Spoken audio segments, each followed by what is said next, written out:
है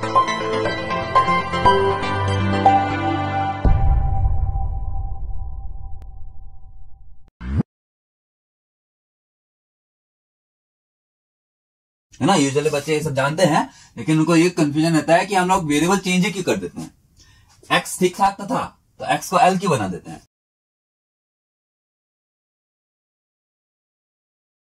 hello everyone and welcome to Singularity. आज के इस वीडियो में हम डिस्कस करेंगे ट्रांसमिशन लाइन के एक इंपॉर्टेंट प्रॉपर्टी के बारे में, जो है impedance transformation in transmission line. ये डिस्कशन मोस्टली मैथमेटिकल रहेगा और हम अपनी अंडरस्टैंडिंग इसी के अराउंड डेवलप करेंगे। चलो शुरू करते हैं।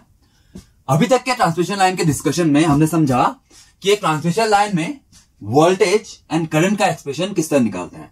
जो था ये वोल्टेज जो टाइम एंड स्पेस दोनों का वेरिएबल होता है, given as v plus exponential minus gamma x plus v minus exponential plus gamma x, और टाइम के वेरिएबल को रिप्रेजेंट करने के लिए हम मल्टीप्लाई करते हैं एक्सपोनेंशियल j ओमेगा t से, है ना। सिमिलरली करंट वाला एक्सप्रेशन ये इज इक्वल्स टू ये I plus exponential minus gamma x plus I minus exponential plus gamma x, और एक्सपोनेंशियल j ओमेगा t से मल्टीप्लाई करेंगे to show the time variations, है ना। ऑलराइट, नाउ जहां पे मेरा गामा प्रोपगेशन कांस्टेंट होता है और x को कैसे डिफाइन करते हैं हम लोग। x यहां से यहां पे ये क्या है, सोर्स एन। ध्यान रखना लेफ्ट साइड वाला हमेशा सोर्स एन होगा, राइट साइड वाला हमेशा लोड एन लेते हैं, ठीक है, ये कन्वेंशन है। तो x सोर्स एन पे 0 और इस डायरेक्शन पे सोर्स टुवर्ड्स लोड मेरा x इंक्रीज करता है, करेक्ट है। ऑलराइट, नाउ सिंस मेरा जो टाइम वेरिएबल है वो एक गिवन क्वांटिटी है। गिवन क्वांटिटी का मेरा मतलब ये है कि अगर मैं इस टाइम वेरिएबल को सप्रेस करना चाहूं तो हम इसको बस स्पेस वेरिएबल के साथ ही डील कर सकते हैं।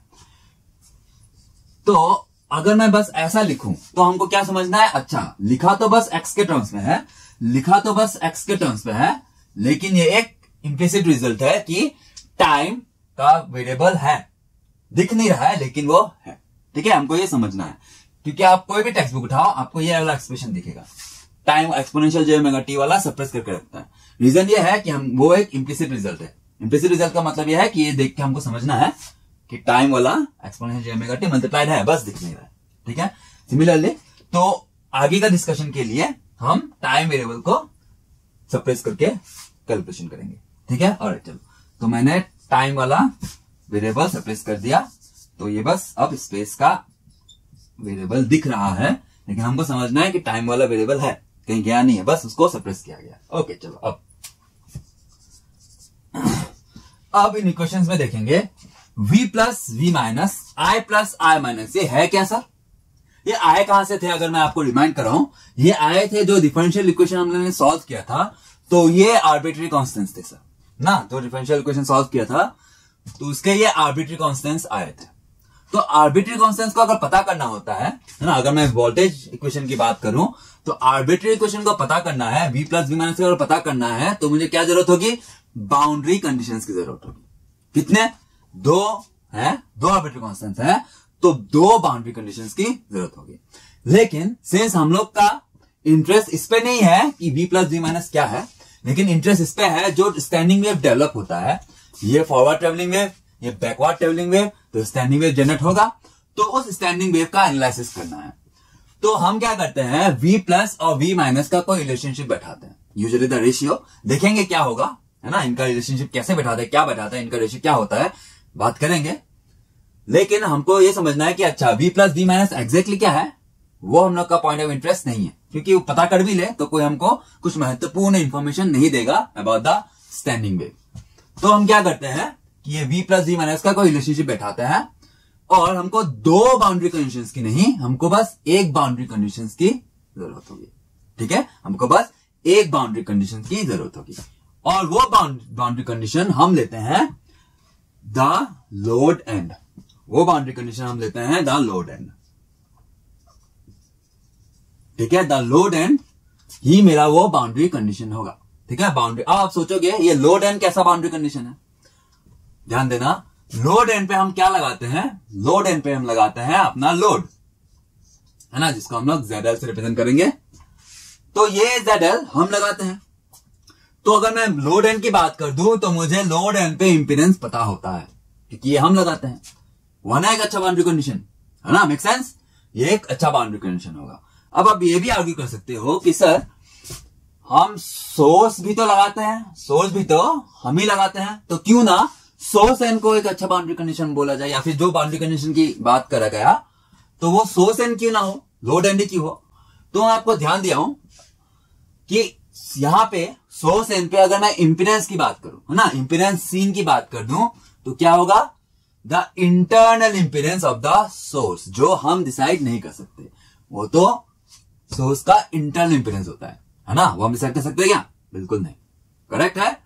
तो सोर्स एंड एक अच्छा बाउंड्री कंडीशन नहीं होगा, तो load end is the boundary condition we are looking for, ठीक है, क्योंकि लोड एंड पे मेरा इंपीडेंस पता होगा, हम लगाएंगे, है ना।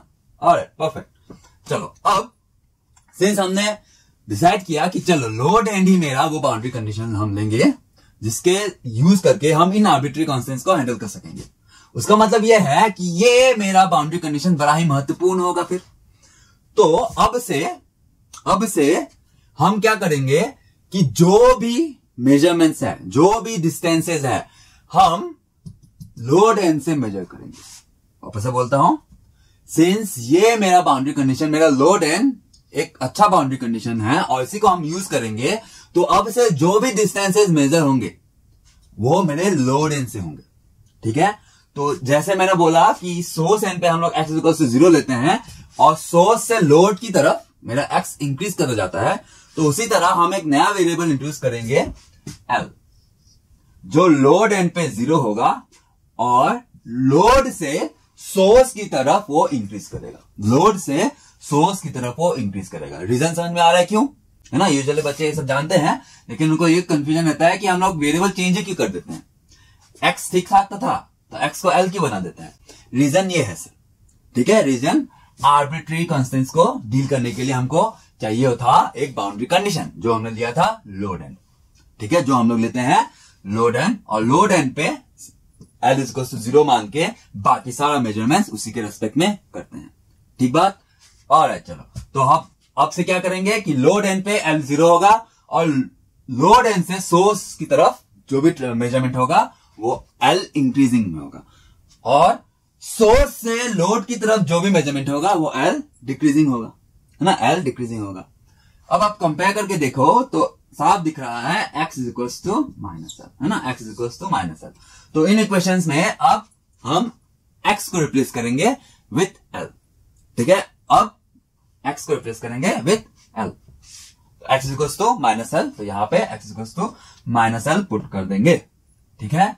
तो ये L ये प्लस बन गया और ये L ये माइनस बन गया सर। सिमिलरली यहां पे ये L और ये माइनस गामा L, ठीक है। तो आई होप आपको समझ में आया कि हम लोग वेरिएबल x को L क्यों बना देते हैं, x=-L क्यों पुट करके हम लोग बाकी का सारा कैलकुलेट करते हैं। कोई भी बुक उठाओ आपको ये वाला चीज दिखेगा, है ना, L के रेस्पेक्ट में होता है, x के रेस्पेक्ट में नहीं करते हम, ठीक है। ऑलराइट, चलो आगे बढ़ते हैं।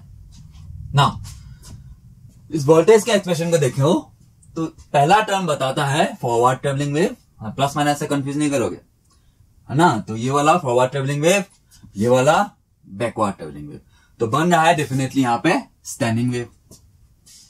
सो ये बात हम लोग के लिए इंपॉर्टेंट होगी कि कितना स्टैंडिंग वेव, है ना, standing wave full standing wave भी हो सकता है, पार्शियल स्टैंडिंग वेव भी हो सकता है, जीरो स्टैंडिंग वेव भी हो सकता है ना, या फिर स्टैंडिंग वेव ना हो वो भी हो सकता है। तो हमारे ये इंटरेस्ट का बात होगी कि कितना भेजा था और उस पे से कितना रिफ्लेक्ट हो गया, है ना, कितना भेजा था और उस पे से कितना रिफ्लेक्ट हो गया, ये एक इंपॉर्टेंट चीज हो गया हम लोग के लिए। तो मैं क्या बोल रहा हूं, ये कितना भेजा था v plus exponential gamma L, है ना, एक्सपोनेंशियल गामा L ये भेजा था और उस पे से कितना रिटर्न हुआ, ऐसे कहते हैं ना, 100 मार्क का पेपर आया उस पे से कितना मिला, वही है ना, ऐसे करते रेशियो, ये कितना रिटर्न हुआ, ये रिटर्न हुआ, एक्सपोनेंशियल माइनस गामा एल। और ये एक महत्वपूर्ण क्वांटिटी है हम लोग के लिए, और इसी महत्वपूर्ण क्वांटिटी को हम बोलते हैं reflection coefficient represent with gamma of L. ठीक है, गामा ऑफ एल, इसी को बोलते हैं हम लोग गामा ऑफ एल। इसको थोड़ा सा रीअरेंज कर दूं अगर, तो गामा ऑफ एल कैसा है, ये v minus divided by v plus exponential, इसको ऊपर ले जाऊंगा तो माइनस ट्वाइस गामा एल। ठीक है, ये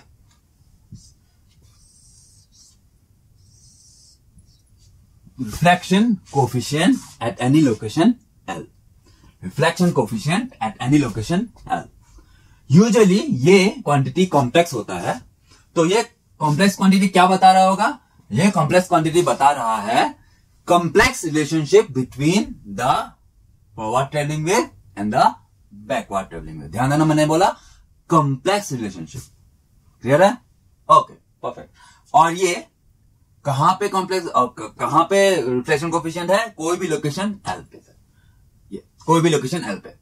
ठीक है, लोड एन पे नहीं बोला मैंने, कोई भी लोकेशन एल पे। और कैसे मेजर हो रहा है, यहां से पॉजिटिव, ऐसे इंक्रीज करोगे तो पॉजिटिव, ऐसे इंक्रीज करोगे तो वो नेगेटिव।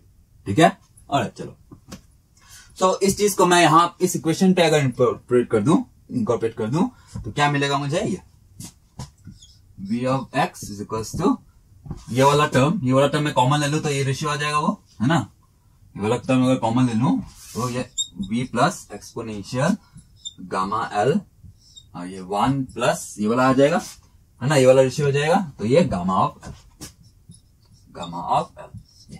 सिमिलरली आई वाला एक्सप्रेशन, ये आई प्लस एक्सपोनेंशियल गामा एल, और यहां पे ये वाला रेशियो आ रहा है। आप देखोगे आई माइनस बाय आई प्लस आ रहा है, ये वाला रेशियो नहीं आया, लेकिन एक मिनट रुको, तो ये 1 प्लस आई minus exponential gamma L divided bye आई plus exponential gamma L, correct है। अब अगर मैं इस रेशियो की बात करूं, v plus divided by I plus, v plus divided by I plus, ये क्या है, वोल्टेज, ये क्या है, करंट। ओम्स लॉ से ये मिलेगा कोई इंपीडेंस, और उसी इंपीडेंस को हम बोलते हैं सर कैरेक्टरिस्टिक इंपीडेंस Z0। इसी इंपीडेंस को हम बोलते हैं characteristic impedance Z0। Similarly V minus और I माइनस का रेशियो ले लूं तो हमको मिलता है वापस से कैरेक्टरिस्टिक इंपीडेंस, लेकिन एक सामने माइनस लगता है।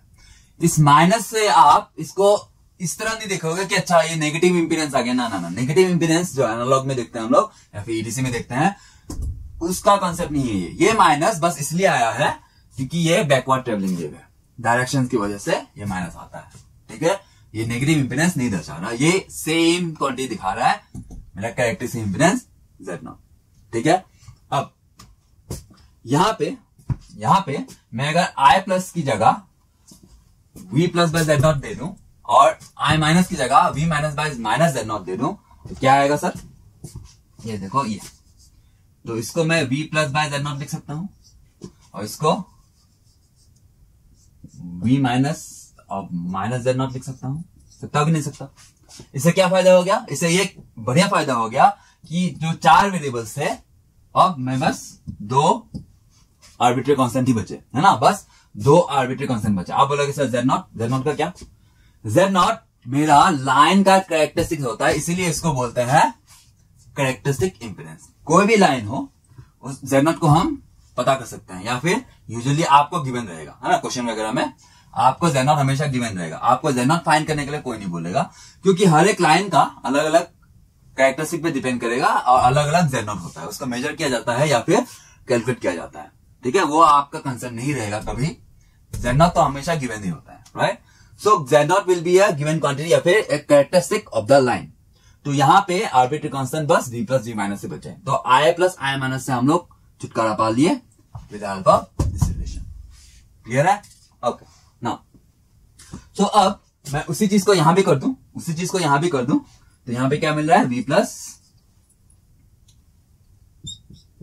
बाय Z0, यहां पे ये माइनस था, minus v minus by Z0 divided by ये v प्लस बाय Z0।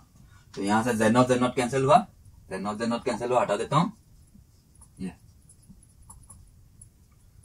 और ए माइनस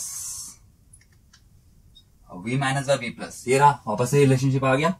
ये रिलेशनशिप आ गया, क्या है ये, gamma of L, correct, gamma of L.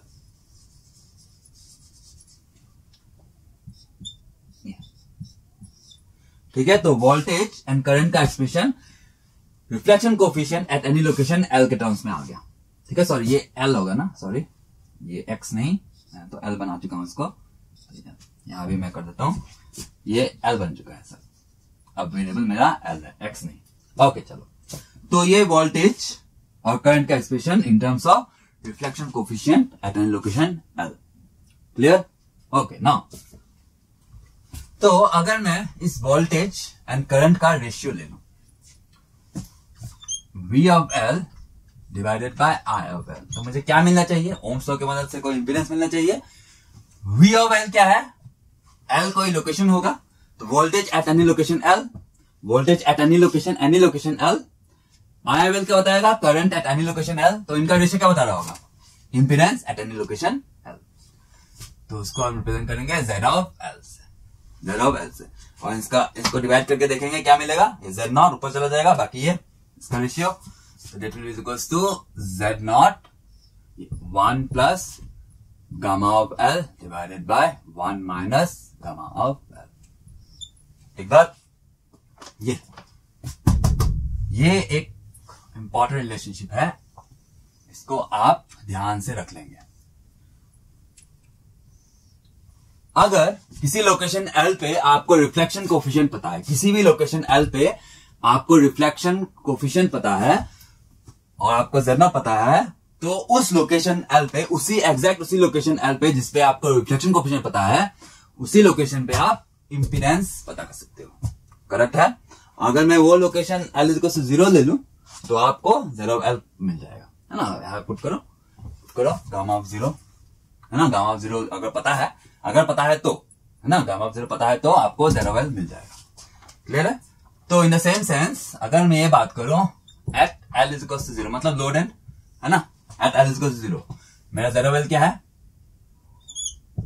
ZL is equal to Z naught, ये 1 plus gamma of 0 divided by 1 minus gamma of 0, correct. ये और गामा ऑफ 0 मतलब reflection coefficient at load end, इसको हम रिप्रेजेंट करते हैं गामा सब L से, इसको हम रिप्रेजेंट करते हैं गामा सब L से, ठीक है, गामा सब L, या फिर शॉर्ट में बोलो तो गामा L बोलते हैं, है ना, गामा L से। ये तो गामा L क्या है, reflection coefficient at the load and. Gamma of L क्या है, देखो ये फंक्शन है इसलिए ऑफ लगाते हैं हम लोग, तो गामा ऑफ L क्या है, reflection coefficient at any location L, और गामा L या फिर गामा सब L क्या है, reflection coefficient at load end. ठीक है, इन दोनों का डिफरेंस समझो आप, ये हमेशा इक्वल नहीं होते हैं, ठीक है, ये हमेशा इक्वल नहीं होते हैं, इस बात को आप समझोगे, ओके। ऑलराइट, नाउ तो इसी चीज को मैं अगर थोड़ा सा रीअरेंज कर दूं in terms of gamma L, in terms of gamma L मैं अगर रीअरेंज कर दूं तो क्या मिल रहा है सर, ये ZL minus Z not divided by ZL plus Z naught. ये तो इस एक्सप्रेशन से हम पता कर सकते हैं, क्योंकि ZL पता होता है, हम लगाते हैं load, Z naught characteristic impedance, तो ZL Z नॉट पता है तो आप reflection coefficient at load end बड़े आसानी से पता कर सकते हो, reflection coefficient at load end बड़े आसानी से पता कर सकते हो, करेक्ट है। तो reflection coefficient at load end, यहां पे गामा L इक्वल टू 0 से भी पता कर सकते थे, तो यहां पे ध्यान देना एक बात, अगर मैं गामा ऑफ L पे L इक्वल टू 0 कर दूं तो मुझे गामा सब L मिलेगा, इक्वल टू क्या है, v minus by v plus exponential 0, तो 1 ही है, तो ये आया आपका v minus by v plus. ये यूजुअली अगर मैं किसी से पूछूं reflection coefficient gamma L as load end क्या है, तो इस फॉर्मूले का जिक्र करते हैं, इस फॉर्मूले का जिक्र करते हैं, आपको इसको ध्यान रखना है सर। ये क्या बता रहा है, v माइनस, ये क्या बता रहा है, ये gamma L reflection coefficient at load end is the ratio of the reflected wave at load end, reflected wave at load end divided by incident wave at load end, ठीक है, वापस से बोलता हूं, reflection coefficient is the ratio of reflected wave at load and incident wave at load and. और मैंने आपको बोला था कि हम V प्लस V माइनस का एग्जैक्ट क्वांटिटी पता करने में इंटरेस्ट नहीं रखते हैं, लेकिन इनका कोई रिलेशन, कौन सा रिलेशन, ये सर देखो, V minus by V plus आया है ना, V minus by V plus, I plus I minus को तो हटा चुके हैं, तो V प्लस और V माइनस इनका ratio V minus by V plus ही मेरा रिफ्लेक्शन कोफिशिएंट होता है एट लोड एंड। ठीक है, इसी वजह से मैं बोल रहा था कि इनको पता करने में हम इंटरेस्ट नहीं रखते हैं, क्योंकि वो कोई यूजफुल क्वांटिटी नहीं दे बताता हमको, कोई इन्फॉर्मेशन यूजफुल नहीं देता, लेकिन इनका रिलेशन जो ये है, ये बड़ा ही इंपॉर्टेंट है हम लोग के लिए। क्यों इंपॉर्टेंट है, यही पता चलता है कि अच्छा कितना रिफ्लेक्ट हो रहा है यहाँ पे कितना रिफ्लेक्ट हो रहा है एट द लोड एंड। ठीक है, ये एक इंपॉर्टेंट क्वांटिटी है। ठीक है, तो इस बात को आप समझोगे, ये ज्यादा इंपॉर्टेंट है इससे। ये तो चलो कैलकुलेशन करने के लिए या फिर न्यूमेरिकल बनाने के लिए ये इंपॉर्टेंट है, लेकिन समझना है अगर आपको तो ये है असली। ठीक है, क्योंकि ये आर्बिट्री कांस्टेंट्स को हम लोग ने डील कर लिया इसके हेल्प से। ठीक है, आर्बिट्री कांस्टेंट्स को हम लोग ने डील करने की बात कर रहा था, तो यहाँ पे इसके हेल्प से हम लोग ने डील कर लिया। ठीक है, और चलो आगे बढ़ते हैं। नाउ तो गामा ऑफ एल, और यहां पे मैं एल इक्वल टू 0 पुट करूं, है ना, यहां पे एल इक्वल टू 0 पुट करूं तो मुझे क्या मिलेगा, एल इक्वल 0 पे मेरा इंपीडेंस कितना है, ZL, है ना, मेरा इंपीडेंस कितना है, ZL। तो ZL, चलो उसको छोड़ो, मैं एक काम करता हूं, मैं इसको इसकी मदद से लिखता हूं, गामा ऑफ एल को, है ना, गामा ऑफ एल कैसे लिख सकता हूं मैं, gamma L into exponential minus twice gamma. ठीक है, ये वाला एक्सप्रेशन, तो इस वाला एक्सप्रेशन को मैं यहां पुट कर दूं, अगर इस वाला एक्सप्रेशन को मैं यहां पुट कर दूं अगर, तो मेरा Z of L is equal कितना आ जाएगा, ये Z0 1 plus gamma L exponential minus twice gamma L divided by ये 1 minus gamma L exponential minus twice gamma L। Correct है। अब गामा सब L ये है, ZL minus Z0 divided bye ZL plus Z0, तो उसको अगर मैं यहां पुट कर दूं तो हमको मिल जाएगा ये 1 plus ZL minus Z0 divided bye ZL plus Z0 exponential minus twice gamma L divided by 1 minus वापस से ZL minus Z0 divided bye ZL plus Z0 exponential minus twice gamma L। ना इसको थोड़ा सा रीअरेंज कर दूं, थोड़ा सा हेराफेरी कर दूं, और exponential minus gamma L, twice gamma L नहीं, एक्सपोनेंशियल माइनस गामा एल का कॉमन ले लो, तो ऊपर और नीचे दोनों में, और ये न्यूमरेटर है तो थोड़ा सा अरेंज कर दूं तो हमको दिखेगा ये exponential gamma L ZL plus Z0 plus exponential minus gamma L ZL minus Z0 divided bye similarly यहाँ पे exponential gamma L ZL plus Z0 minus exponential minus gamma L ZL minus Z0, ये मिलेगा। अब इसको मैं ZL और Z0 के terms पे थोड़ा सा रीअरेंज कर दूं और एक बार, तो हमको दिखेगा ये ZL कॉमन लूंगा तो ZL एक्सपोनेंशियल गामा एल और यहाँ पे plus exponential minus gamma L, दूसरा प्लस Z0 अगर मैं कॉमन ले लूं तो ये exponential gamma L minus exponential minus gamma L divided by denominator में सिमिलरली ZL कॉमन लूंगा तो एक्सपोनेंशियल गामा एल और ये minus exponential minus gamma L plus Z0 exponential gamma L, इधर minus become plus exponential minus gamma L. Correct है। एक relationship होता है exponential x plus exponential minus x divided by 2, क्या होगा ये ऑयल फॉर्मूला की मदद से cos hyperbolic of x।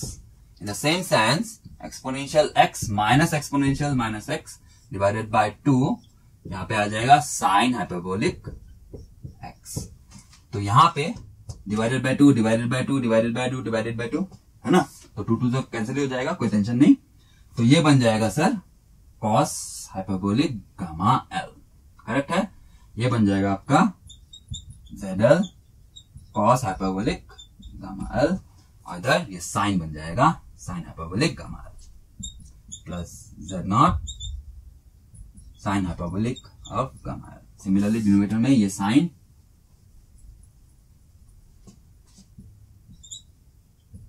Hyperbolic gamma L और ये cos hyperbolic gamma L plus Z naught cos hyperbolic gamma L. ये और यही है आपका इंपीडेंस ट्रांसफॉर्मेशन का एक्सप्रेशन। यही है आपका इंपीडेंस ट्रांसफॉर्मेशन का एक्सप्रेशन। हो सकता है आपने इसको ना देखा हो या फिर इसका दूसरा वाला वर्जन देख रखा हो, मैं दिखाऊंगा आपको, लेकिन ये सबसे जनरल है सर, ये सबसे जनरल है तो जो हाइपरबोलिक फंक्शंस में आता है, ठीक है, जो हाइपरबोलिक फंक्शन में आता है। अब मैं अगर ये बात कर दूं कि ये तो जनरल है, तो अगर मैं लॉसलेस लाइन की बात कर दूं, है ना, अगर मैं लॉसलेस लाइन की बात कर दूं, यहां करता हूं,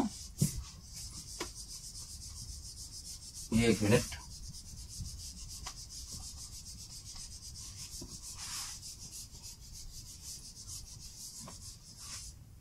तो फॉर लॉसलेस लाइन में क्या होता है मेरा, gamma will be equals to J beta, क्योंकि अल्फा तो 0 होता है। तो ये वाला एक्सप्रेशन में अगर मैं पुट करते तो gamma is equals to J beta आ जाएगा, है ना, gamma is equals J beta आ जाएगा। पुट करते हैं तो z of l impedance at any location l is equals to z not multiplied with ये है zl cos hyperbolic of gamma की जगह J beta l plus z not sine hyperbolic of gamma की जगह J beta l divided by ये zl sine hyperbolic of J beta l plus z not cos hyperbolic of J beta l। Correct है ये, है ना। इस चीज को मैंने वहां लिखा, बस गामा की जगह जे बीटा पुट करना था। अब हाइपरबोलिक फंक्शन कैसे बिहेव करता है, sign hyperbolic of J x put कर दोगे तो आपका जे साइन ऑफ एक्स मिलेगा। Similarly cos hyperbolic of J x put करोगे तो आपको बस कॉस एक्स मिलेगा। क्लियर है। तो उस हिसाब से यहां पे क्या बन जाएगा, ये कॉस बीटा एल, ये बन जाएगा आपका कॉस बीटा एल, ये जे साइन बीटा एल, है ना, प्लस जे सामने आएगा साइन बीटा एल। यहां पे चलो मैं इसको थोड़ा सा रीअरेंज कर देता हूं, जेड नॉट वाला टर्म सामने ले आता हूं, तो ये Z naught cos beta L plus j Z L sine beta L. ठीक है, तो मोस्ट प्रोबेबली आपने इस एक्सप्रेशन को देख रखा होगा, लेकिन ध्यान रहे ये लॉसलेस लाइन के लिए, और यूजुअली गेट पे आपको लॉसलेस लाइन का ही क्वेश्चन आता है। ठीक है, बस गेट के लिए आपको बस लॉसलेस लाइन ही डील करना है।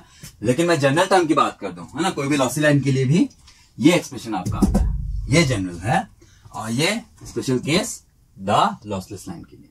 ठीक है, इसको और थोड़ा सा रीअरेंज कर दे, अगर कॉस को कॉमन ले ले न्यूमरेटर एंड डिनोमिनेटर से, तो वहां पे 10 दिख जाएगा आपको, है ना। तो उसको भी लिख देता हूं मैं, Z of L is equals to ये जेड नॉट, ये बन जाएगा Z L plus j Z naught, cos को कॉमन लेता हूं वहां पे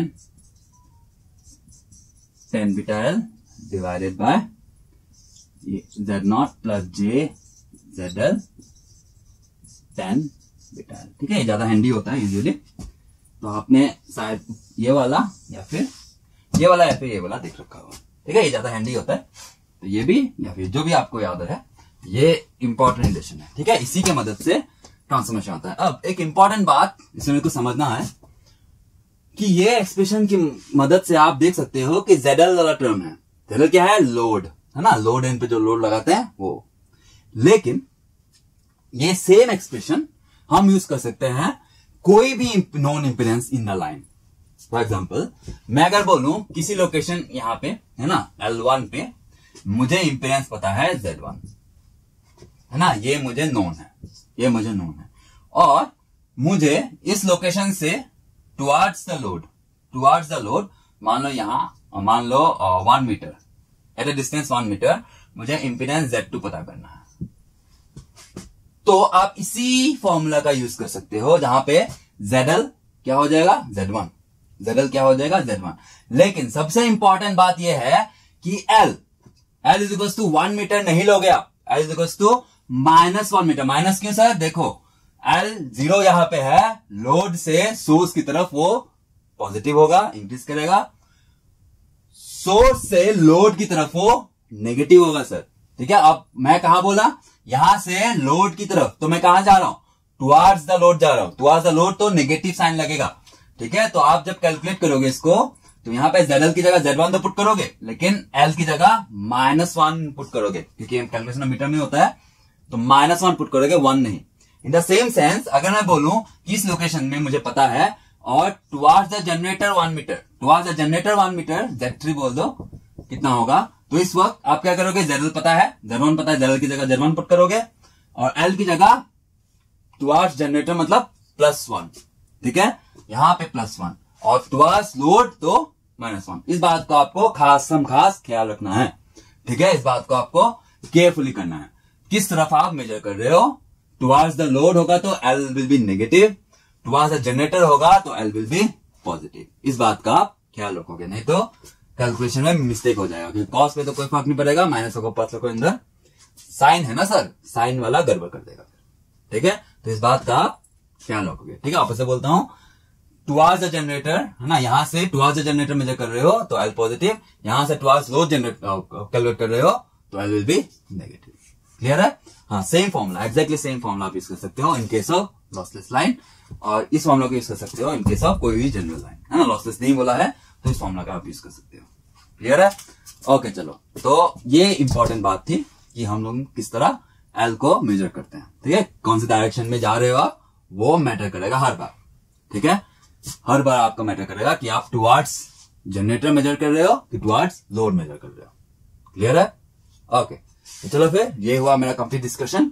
तो अब बाकी के पूरे वीक पे इसी डिस्कशन के बेस्ड मैं डेली रोज में क्वेश्चन डालूंगा, तो आप डेफिनेटली उनको ट्राई करोगे। सिंपल क्वेश्चन नहीं आएंगे, ज्यादा टफ नहीं डाल रहा हूं मैं।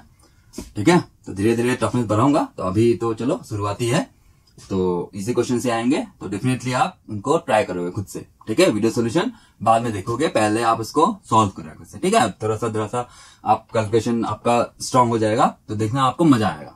ठीक है, तो चलो फिर मिलते हैं नेक्स्ट क्वेश्चन में। Thank you.